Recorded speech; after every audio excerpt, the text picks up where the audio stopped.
Yoga teaches us to be present, non-attached, awake, clear, conscious, aware of the results of our actions and aware of the eternal self within. Numerous spiritual traditions teach that such qualities are most appropriately applied at the time of death. A lifetime of yoga practice prepares us for the moment when we leave the physical body. Many spiritual traditions and sacred texts present that the content of our consciousness at the time of death determines our fate in the afterlife. What happens when we die?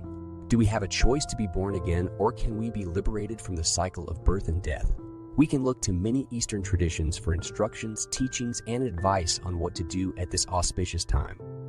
The Tibetan Book of the Dead encourages a fearless, clear, and calm mind as one travels through the trials and tribulations of the afterlife. Instruction is given for skillful navigation through different lokes, celestial landscapes, and encounters with demonic and divine beings in the afterlife. Positive attributes learned and gained through spiritual practice could be forgotten in this transition if one is distracted by earthly attachments, has fear of the unknown, or perhaps is numbed by pharmaceutical medication. The Bhagavad Gita's 8th chapter is perhaps one of the most popular and well-read instructions on ascension. Here, Lord Krishna instructs Arjuna on what to do at the time of death before he goes to war on the battlefield of Kurukshetra. Krishna tells Arjuna, "Those who remember me at the time of death will always come to me." Whatever occupies the mind at the time of death determines the destination of the dying. Therefore, remember me at all times. When you make the mind one, pointed through the practice of meditation, you will find the supreme glory of the Lord. With your mind completely stilled, free of selfish passions, and your concentration fixed at the third eye between your eyebrows, you will realize the Supreme Lord. Close down the doors of the senses and place your mind in the heart. Then, while absorbed in meditation, focus all energy upwards to the head, repeating the sacred sound of Om, the sound of the eternal Godhead.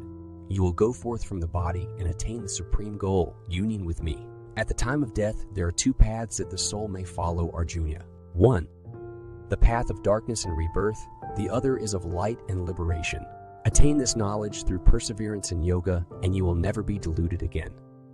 In a similar tale of divine instruction from the Katha Upanishad, a young man by the name of Nachiketa asks Yama, the Lord of Death, what happens when one leaves the physical body.